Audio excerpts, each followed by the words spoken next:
Pag-asa is monitoring a low-pressure area outside of the Philippine territory. Let's get the latest from Pag-asa weather specialist Charmaine Varilla. Hey, Charmaine. Yes, magandang umaga po sa ating lahat. At tama po kayo, no? Kasalukuyan nating minomonitor ang isang low pressure area sa labas ng ating PAR. At sa ngayon, mataas na ngayong tsansa nito na maging isang ganap na bagyo sa loob ng 2 araw. At huli ngayong namataan sa layong 1,275 kilometers silangan ng southeastern Luzon. At patuloy nga itong kumikilos ngayon, pakanluran-hilagang-kanluran sa bilis na 20 kilometers per hour. Inaasahan nga natin na maaari na itong pumasok dito sa loob ng ating PAR ngayon o di kaya naman bukas ng madaling araw.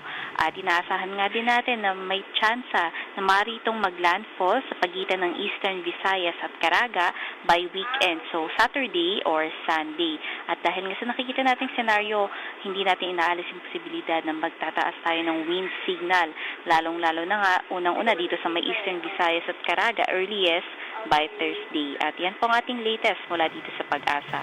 Charmaine, given na binanggit mo yung area ng landfall niya, no, ano effect nito sa Central and Northern Luzon?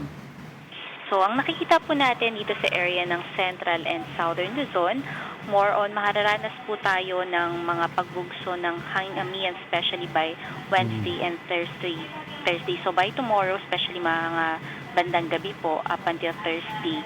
So, ito po kasing bagyo, ang nakikita po natin, more on ang itatraverse niyang area ay yung Southern Luzon, Visayas, and dito sa may northern and eastern parts ng Mindanao. So, dito sa may central part, kasama po ang Metro Manila, ang asahan po natin hanggang Sabado are more on localized thunderstorms lang ang prevailing natin. Tapos maaari po tayong makaranas ng mga pulo-pulong may mga pagulan dala ng northeast monsoon. You mentioned, Charmaine, amihan. Lumalakas na ba ang amihan sa bansa natin? Yes po, no, nakikitaan po natin ng paglakas ng amihan, especially nga po by Thursday na kung saan maaari po yung umabot hanggang dito po sa may parte ng Quezon Province. So expect na bababa po to dahil sa patuloy na paglapit nitong low pressure area, kumbaga parang lumalakas po, no? At maaari pong makover ang malaking bahagi ng Central Luzon. Tapos dito naman po sa Bicol region, starting Thursday, makararanas na rin po ng mga kalat-kalat na mga pagulan, dala naman po ng trough nitong ang papalapit na low pressure area. Meron bang possibility na matunaw ito along the way?